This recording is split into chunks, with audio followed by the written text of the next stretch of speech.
You guys will find that you have passions, and having a passion is a gift. I think we all have passions, and you don't get to choose them, they pick you, but you have to be alert to them. You have to be looking for them. And when you find your passion, it's a fantastic gift for you because it gives you direction, it gives you purpose. You can have a job, or you can have a career, or you can have a calling. And the best thing is to have a calling. And if you find your passion, you'll have that, and all your work won't feel like work to you. Many kids and many grown-ups do figure out over time what their passions are. And sometimes we let I don't think it's that hard. I think what happens though sometimes is that we let our intellectual selves overrule those passions. And so that's what needs to be guarded against. My job, one of my jobs as the leader of Amazon, is to encourage people to be bold. And people love to focus on things that aren't yet working. And that's good, it's human nature. That kind of divine discontent can be very helpful. But it's incredibly hard to get people to take bold bets. And you need to encourage that. And if you're gonna take bold bets, they're going to be experiments, and if they're experiments, you don't know ahead of time whether they're going to work.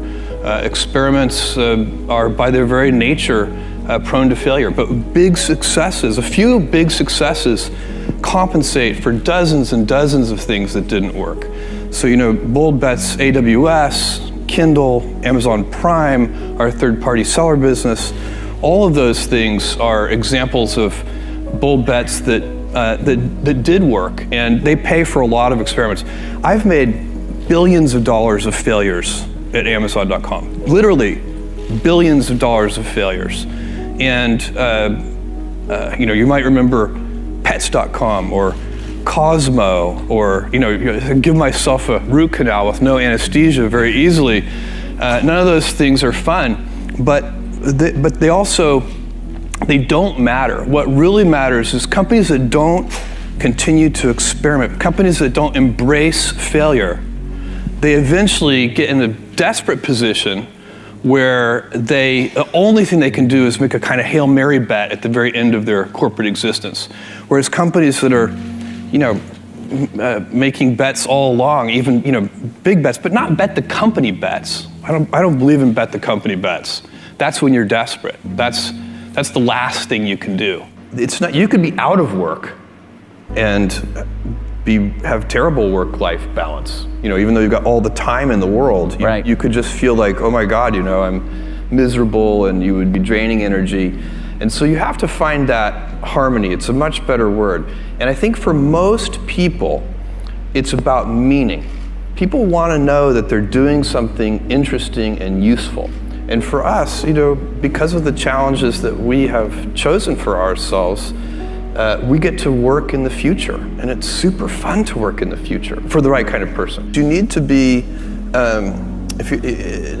nimble and robust. So you need to be able to take a punch, and you also need to be quick and innovative and doing new things at a high speed. That's the best defense against the future.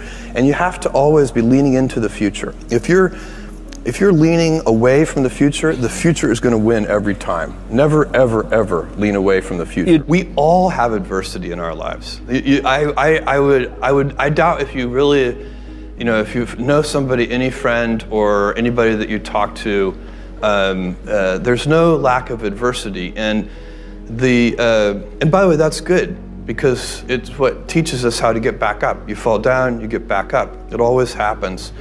And you get certain gifts in life, and you want to take advantage of those.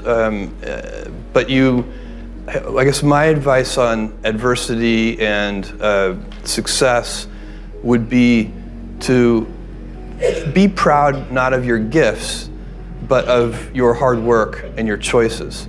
So, you may be, the kinds of gifts you get in life, you might be really good at math. It might be really easy for you. That's a kind of gift.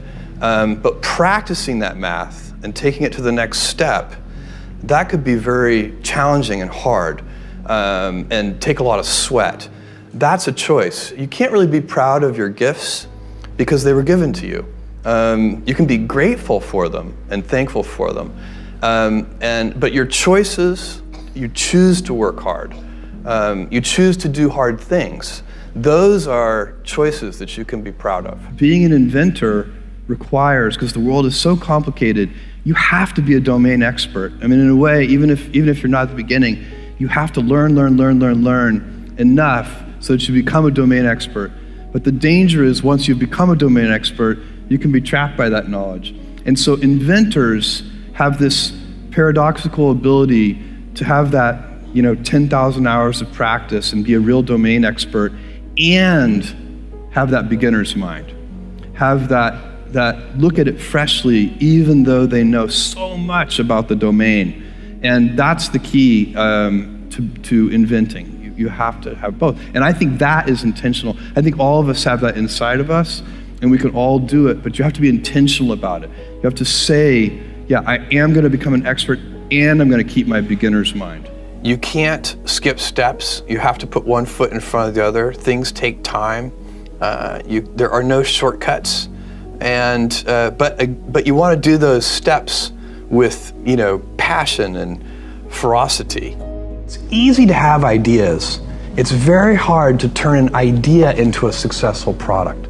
There are a lot of steps in between, and it takes persistence, relentlessness.